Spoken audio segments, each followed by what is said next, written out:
ਪਿਆਰੇ ਵਿਦਿਆਰਥੀਓ, ਅੱਜ ਆਪਾਂ ਕਰਦੇ ਹਾਂ ਕਿ 11 ਨਵੰਬਰ 2020 ਨੂੰ ਜੋ ਆਪਣਾ ਪਾਸ ਟੈਸਟ ਹੋਇਆ ਹੈ 6th ਦੇ ਮੈਥ ਦਾ ਫਾਈਨਲ, ਉਸ ਦੇ ਸਵਾਲਾਂ 'ਤੇ ਨਿਗਾਹ ਮਾਰਦੇ ਹਾਂ।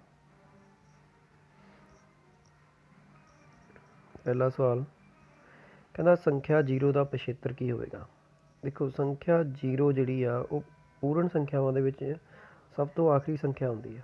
0 1 2 ਇਹ ਤਾਂ ਅਗੇਤਰ ਹੋ ਗਿਆ, ਪਰ ਸਾਨੂੰ ਪਿੱਛੇ ਨੂੰ ਚਾਹੀਦਾ।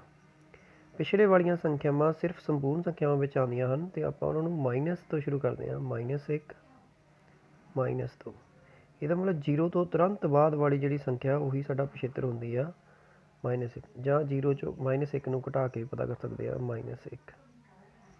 ਕਿਹੜਾ ਆਨਸਰ ਆਇਆ? -1। ਦੂਸਰਾ ਸਵਾਲ ਕਹਿੰਦਾ ਰਸ਼ਮੀ ਨੇ ਸੋਮਵਾਰ ਬੈਂਕ ਖਾਤੇ ਵਿੱਚ 4370 ਰੁਪਏ ਜਮ੍ਹਾਂ ਕਰਾਤੇ ਮਤਲਬ ਪਲੱਸ ਹੋ ਗਿਆ। ਮੰਗਲਵਾਰ ਨੂੰ 2875 ਰੁਪਏ ਉਸਨੇ ਖਾਤੇ ਵਿੱਚੋਂ ਨਿਕਲਵਾ ਲਏ। 2875 ਰੁਪਏ ਕਢਵਾ ਲਏ ਤਾਂ ਮਾਈਨਸ ਹੋ ਗਿਆ।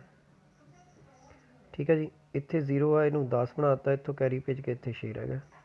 10 ਚੋਂ 6 ਗਏ 5, ਹੁਣ 6 ਚੋਂ 7 ਨਹੀਂ ਜਾ ਸਕਦੇ, ਇੱਥੇ 2 ਰਹਿ ਗਏ ਅਤੇ ਇੱਥੇ 16 ਬਣ ਗਏ। 16 7 ਗਏ 9, 2 ਚੋਂ 8 ਨਹੀਂ ਜਾ ਸਕਦੇ, ਇੱਥੇ 3 ਰਹਿ ਗਏ, ਇੱਥੇ 2 ਦੇ 12 ਬਣ ਗਏ, 12 ਚੋਂ 8 ਗਏ 4, 1495 ਰੁਪਏ ਸਾਡੇ ਕੋਲ ਮੰਗਲਵਾਰ ਵਾਲੇ ਦਿਨ ਬਚੇ।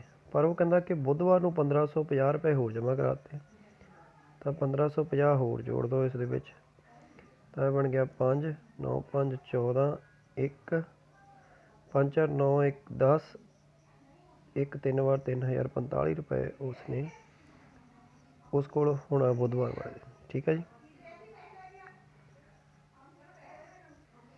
ਤੀਸਰਾ ਸਵਾਲ ਕਹਿੰਦਾ ਦਸ਼ਮਲਵ 0.578 ਵਿੱਚ 0.578 ਵਿੱਚ 7 ਦਾ ਮੁੱਲ ਕੀ ਹੋਵੇਗਾ।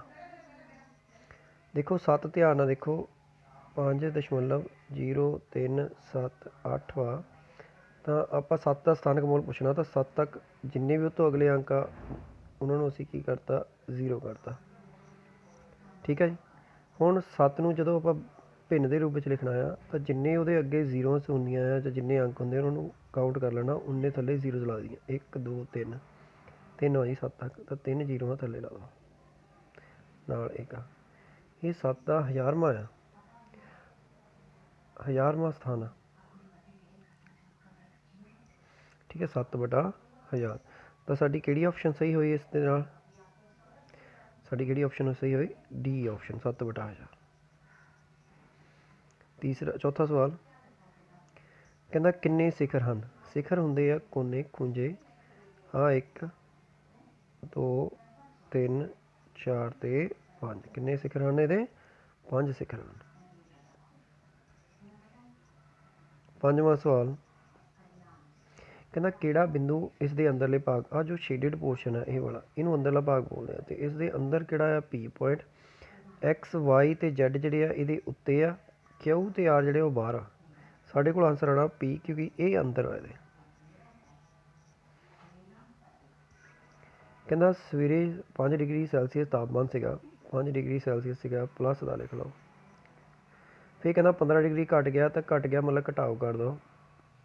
ਹੁਣ ਦੋਨਾਂ ਦੇ ਚਿੰਨ੍ਹ ਅਲੱਗ ਅਲੱਗ ਆ, ਤਾਂ ਘਟਾਓ ਕਰ ਦਿਓ। 15 ਚੋਂ 5 ਗਏ 10 ਡਿਗਰੀ ਸੈਲਸੀਅਸ, ਪਰ ਚਿੰਨ੍ਹ ਵੱਡੇ ਦਾ, ਵੱਡਾ ਕੀ ਆ -15 ਹੈ। ਇਸ ਕਰਕੇ ਸਾਡਾ ਆਨਸਰ ਆਉਣਾ -10 ਡਿਗਰੀ ਸੈਲਸੀਅਸ। ਅਗਲਾ ਸਵਾਲ ਕਹਿੰਦਾ ਹੇਠ ਲਿਖਿਆਂ ਵਿੱਚੋਂ ਕਿਹੜੀਆਂ ਭਿੰਨਾਂ ਸਮਾਨ ਹਨ। ਸਮਾਨ ਭਿੰਨਾਂ ਦੇ ਜਿਹੜੇ ਹਰ ਵਾ ਉਹ ਬਰਾਬਰ ਹੁੰਦੇ ਆ। ਹਰ ਬਰਾਬਰ, ਇਹ 'ਚ ਦੇਖੋ ਅੰਸ਼ ਬਰਾਬਰ ਆ, ਹਰ ਨਹੀਂ, ਇਹਦਾ ਮਤਲਬ ਇਹ ਸਮਾਨ ਨਹੀਂ ਹੈਗੀ। ਇਹਦੇ ਵਿੱਚ ਦੇਖੋ ਸਾਰਿਆਂ ਦੇ ਹੇਠਲੀ ਸੰਖਿਆ ਹਰ ਬਰਾਬਰ ਆ, ਇਹ ਆ ਸਮਾਨ ਭਿੰਨ। ਅਗਲੀ ਵੀ ਦੇਖ ਲੈਂਦੇ ਹਾਂ ਜੀ। ਇਹਦੇ ਵਿੱਚ ਅਲੱਗ ਅਲੱਗ ਆ, ਇਹ ਵੀ ਨਹੀਂ ਹੈਗੀ, ਅਤੇ ਇਹ ਕੋਈ ਆਪਸ਼ਨ ਨਹੀਂ। ਇਹਦਾ ਮਤਲਬ ਸਾਡੀ ਆਪਸ਼ਨ ਕਿਹੜੀ ਆ ਗਈ, ਇਸ ਤੋਂ ਸਾਨੂੰ ਪਤਾ ਲੱਗਿਆ ਸਾਡੀ ਆਪਸ਼ਨ ਕਿਹੜੀ ਆ ਗਈ, ਦੂਸਰੀ। ਇਹਦੇ ਹਰ ਸਾਰਿਆਂ ਦੇ ਬਰਾਬਰ ਆ। ਅਗਲਾ ਸਵਾਲ ਸੋਹਨ ਦੀ ਕਮੀਜ਼ ਦੇ ਉੱਪਰ 9 ਬਟਨ ਲੱਗੇ ਆ, 3 ਬਟਨ ਡਿੱਗ ਗਏ। ਡਿੱਗੇ ਹੋਏ ਭਿੰਨ ਪਤਾ ਕਰਨੀ ਹੈ। ਡਿੱਗ ਗਏ ਨਾ, ਕਿੰਨੇ ਡਿੱਗ ਗਏ? 3। ਕਿੰਨਿਆਂ ਵਿੱਚੋਂ? 9 ਦੇ ਵਿੱਚੋਂ 3/9 ਬਣਨੀ ਹੈ। ਜੇ ਡਿੱਗਿਆ ਨਹੀਂ ਪਤਾ ਕਰਨੀ ਸੀ, 3 ਡਿੱਗੇ ਆ, ਕਿੰਨਿਆਂ 'ਚੋਂ? 9 ਚੋਂ। ਪਰ 3 ਤੇ 9 ਇੱਕ ਪਹਾੜ 'ਤੇ 3 ਤੇ 3 × 3 3 3 9, ਆਨਸਰ ਆ ਗਿਆ 1/3। 3 ਇਹਦਾ ਮਤਲਬ ਸਾਡਾ ਆਨਸਰ ਕੀ ਆਣਾ ਸੀਗਾ 1/3 ਤੀਸਰੀ ਆਪਸ਼ਨ। ਅਗਲਾ, ਹੇਠਾਂ ਦਿੱਤਿਆਂ ਵਿੱਚੋਂ ਕਿਹੜੇ ਦਿੱਤੇ ਚਿੱਤਰ ਨੂੰ ਦਰਸਾਉਂਦਾ ਹੈ? ਧਿਆਨ ਨਾਲ ਦੇਖੋ, ਜੇਕਰ ਕਿਸੇ ਲਾਈਨ ਦੇ ਦੋਨਾਂ ਪਾਸੇ ਐਰੋ ਲੱਗੇ ਹੋਣ ਤਾਂ ਅਸੀਂ ਉਹਨੂੰ ਰੇਖਾ ਬੋਲਦੇ ਹਾਂ। ਜੇ ਦੋਨਾਂ ਪਾਸੇ ਬਿੰਦੂ ਲੱਗੇ ਹੋਣ, ਤੀਰ ਨਾ ਲੱਗੇ ਹੋਣ, ਅਸੀਂ ਉਹਨੂੰ ਰੇਖਾ ਖੰਡ ਬੋਲਦੇ ਹਾਂ।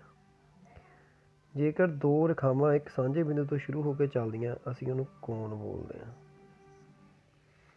ਹੁਣ ਇਹ ਇੱਕ ਪਾਸੇ ਬਿੰਦੂ ਆ ਅਤੇ ਇੱਕ ਪਾਸੇ ਨੂੰ ਜਾ ਰਿਹਾ ਜਿਵੇਂ ਸੂਰਜ ਤੋਂ ਨਿਕਲ ਗਿਆ। ਅਸੀਂ ਸੂਰਜ ਤੋਂ ਕੀ ਨਿਕਲਦੀਆਂ? ਕਿਰਨਾਂ। ਇਸ ਕਰਕੇ ਅਸੀਂ ਇਸ ਨੂੰ ਕੀ ਬੋਲਾਂਗੇ? ਕਿਰਨ ਬੋਲਾਂਗੇ। ਕੀ ਬੋਲਾਂਗੇ? ਕਿਰਨ।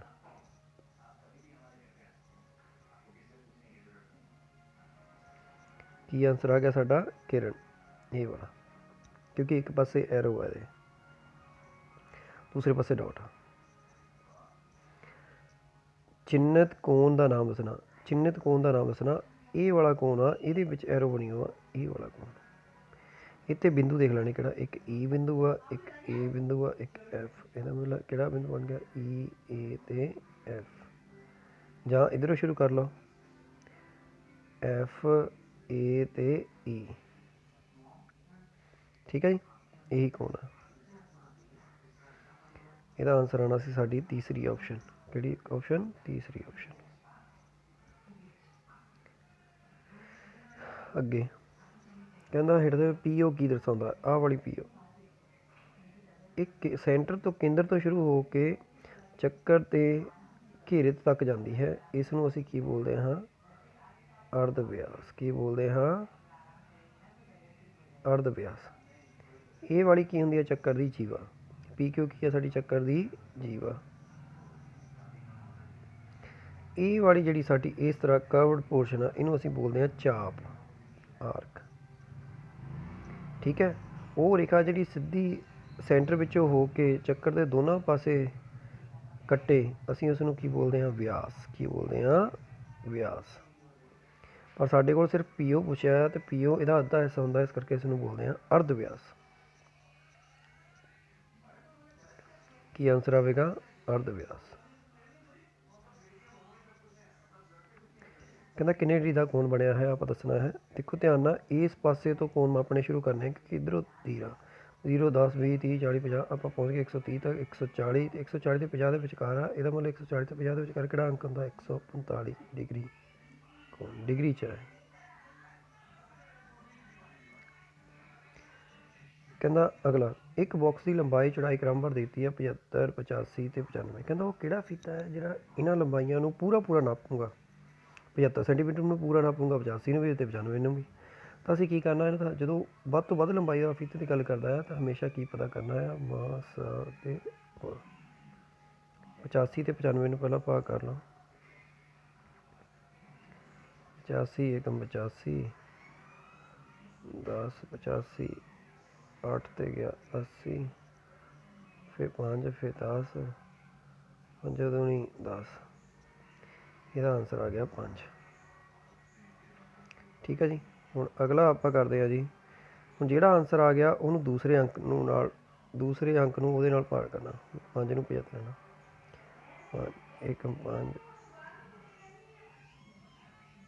5 ਇਹ ਵੀ ਪੂਰਾ ਭਾਗ ਹੋਈ। ਇਹਦਾ ਮਤਲਬ ਆਨਸਰ ਕੀ ਆ ਗਿਆ? 5 ਸੈਂਟੀਮੀਟਰ ਇੱਕ ਅਜਿਹਾ ਫੀਤਾ ਆ ਜਿਹੜਾ 75 ਸੈਂਟੀਮੀਟਰ ਨੂੰ, 85 ਨੂੰ ਅਤੇ 95 ਨੂੰ ਪੂਰਾ ਨਾਪੂਗਾ। ਨਾ ਉਹ ਵਧੂਗਾ ਨਾ ਉਹ ਘਟੂਗਾ। ਸਾਡਾ ਆਨਸਰ ਆ ਗਿਆ 5 ਸੈਂਟੀਮੀਟਰ। ਅਗਲਾ ਕਹਿੰਦਾ ਸੰਖਿਆ 5 ਦਾ ਨਮੂਨਾ ਹੇਠਾਂ ਦਿੱਤੇ ਕਿਹੜੇ ਆਕਾਰ ਨੂੰ ਦਰਸਾਉਂਦਾ ਹੈ? 5 ਇਸ ਸਵਾਲ ਬਾਰੇ ਥੋੜ੍ਹਾ ਕਲੀਅਰ ਨਹੀਂ ਹੈਗੇ ਆ। 5 ਜੇ ਆਪਣੇ ਕੋਲ ਬਿੰਦੂ ਹੋਣ, ਅਸੀਂ ਉਹਨਾਂ ਨਾਲ ਕੀ ਬਣਾ ਸਕਦੇ ਹਾਂ? ਦੇਖੋ, ਵਰਗ ਬਣਾਉਣ ਲਈ 4 ਬਿੰਦੂ ਕਾਫੀ ਆ, 5ਵਾਂ ਵਾਧੂ ਆ ਗਿਆ, ਇਹਦਾ ਮਤਲਬ ਵਰਗ ਨਹੀਂ ਬਣ ਸਕਦਾ। ਆਇਤ ਬਣਾਉਣ ਲਈ ਸਾਨੂੰ ਘੱਟੋ ਘੱਟ 6 ਬਿੰਦੂ ਚਾਹੀਦੇ ਆ ਅਤੇ ਇਹ ਵੀ ਨਹੀਂ ਬਣ ਸਕਦੀ ਹੈ ਨਾ। ਤ੍ਰਿਭੁਜ ਬਣਾਉਣ ਲਈ ਜੇ ਆਪਾਂ 3 ਬਿੰਦੂ ਥੱਲੇ ਲਾਈਏ ਅਤੇ 2 ਉੱਪਰ ਲਾਈਏ ਤਾਂ ਇਸ ਤਰ੍ਹਾਂ ਆਕਾਰ ਬਣਦਾ ਹੈ। ਤ੍ਰਿਭੁਜ ਵੀ ਨਹੀਂ ਬਣ ਰਹੀ ਜੇ ਦੇਖਿਆ ਜਾਵੇ, ਤਿਕੋਣ ਨਹੀਂ ਬਣ ਰਹੀ। ਇਹਦੀ ਸਿਰਫ ਇੱਕ ਰੇਖਾ ਹੀ ਬਣਾਈ ਜਾ ਸਕਦੀ ਹੈ। ਬਾਕੀ ਇਸ ਆਨਸਰ ਬਾਰੇ ਤੁਹਾਨੂੰ ਬਾਅਦ ਵਿੱਚ ਦੱਸ ਦਿੱਤਾ ਜਾਵੇਗਾ ਰਿਟਨ ਵਿੱਚ। ਅਗਲਾ ਸਵਾਲ 15ਵਾਂ,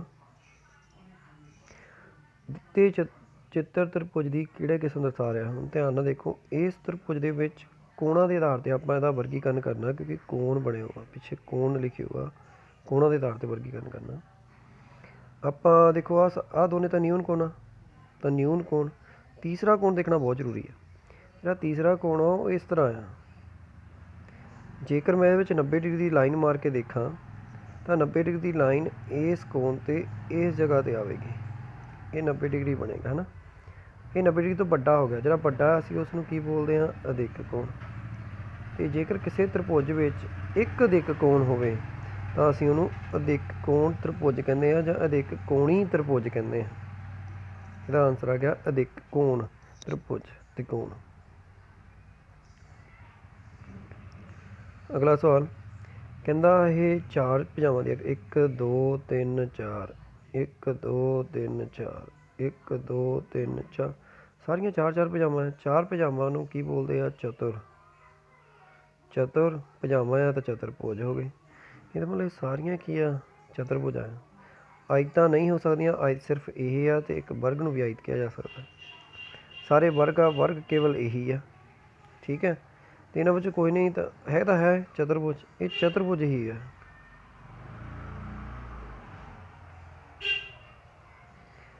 ਅਗਲਾ ਸਵਾਲ ਕਹਿੰਦਾ ਵਿਸਤ੍ਰਿਤ ਰੂਪ ਵਿੱਚ ਦਿੱਤਾ ਆਪਾਂ ਨੂੰ ਸੰਖਿਆ, ਅਸੀਂ ਇਹਨੂੰ ਸੰਖਿਆ ਦੇ ਰੂਪ ਵਿੱਚ ਲਿਖਣਾ ਆ। ਸਭ ਤੋਂ ਪਹਿਲਾਂ ਗੁਣਾ ਕਰਦੇ ਹਾਂ, 2 ਏਕਮ 2, ਪਿੱਛੇ ਕਿੰਨੀਆਂ ਜ਼ੀਰੋਆਂ, 4 ਜ਼ੀਰੋਆਂ, 20,000। 8 ਗੁਣਾ 10 80, ਅਤੇ ਨਾਲ 5, ਇਹਨਾਂ ਨੂੰ ਜੋੜ ਦਿਓ, 5 8 2 ਜ਼ੀਰੋਆਂ ਅਤੇ ਦੂਣੀ, ਇਹ ਬਣ ਗਿਆ 20,085। ਪਹਿਲਾ ਹੀ ਆਨਸਰ ਹੈ।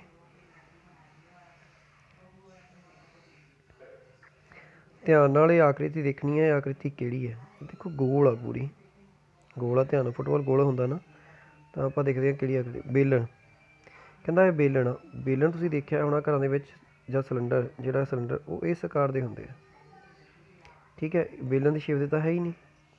ਪਿਰਾਮਿਡ, ਪਿਰਾਮਿਡ ਦੀਆਂ ਸਾਰੀਆਂ ਦੀਵਾਰਾਂ ਤ੍ਰਿਭੁਜ ਆਕਾਰ ਦੀਆਂ ਹੁੰਦੀਆਂ, ਜੇ ਤੁਹਾਨੂੰ ਸ਼ਾਇਦ ਕਿਸੇ ਨੇ ਦੇਖਿਆ ਹੋਵੇ ਤਾਂ ਪਿਰਾਮਿਡ ਇਸ ਤਰ੍ਹਾਂ ਦੇ ਤ੍ਰਿਭੁਜ ਆਕਾਰ ਦੀਆਂ ਇਹਨਾਂ ਦੀਆਂ ਦੀਵਾਰਾਂ ਹੁੰਦੀਆਂ ਇਸ ਤਰ੍ਹਾਂ ਦੀਆਂ, ਪਰ ਇਹ 'ਚ ਤਾਂ ਕੋਈ ਤ੍ਰਿਭੁਜ ਆਕਾਰ ਦੀ ਹੈ ਹੀ ਨਹੀਂ।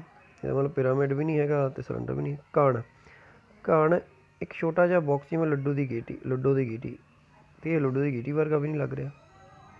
ਗੋਲਾ, ਹਾਂ ਇਹ ਬਾਂਟਿਆਂ ਵਰਗਾ ਹੈ, ਗੋਲ ਗੋਲ, ਅਤੇ ਫੁੱਟਬਾਲ ਗੋਲੇ ਹੁੰਦਾ, ਇਸ ਕਰਕੇ ਕਿਹੜਾ ਰੂਪ ਹੈ, ਗੋਲਾ।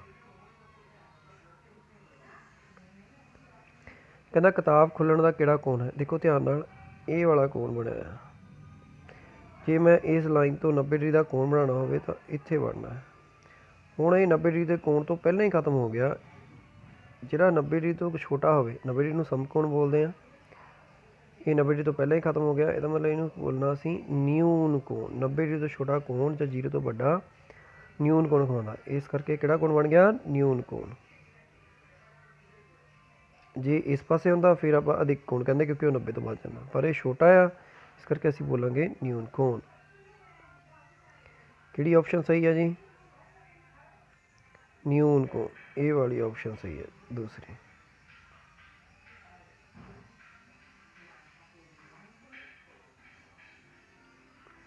ਆਖਰੀ 2.58 ਦੇ ਵਿੱਚੋਂ 1.3, ਪਹਿਲਾਂ ਦਸ਼ਮਲਵ ਥੱਲੇ ਦਸ਼ਮਲਵ ਲਿਖ ਲੈਣਾ, ਫਿਰ ਅੰਕ ਥੱਲੇ ਲਿਖ ਦੇਣੇ।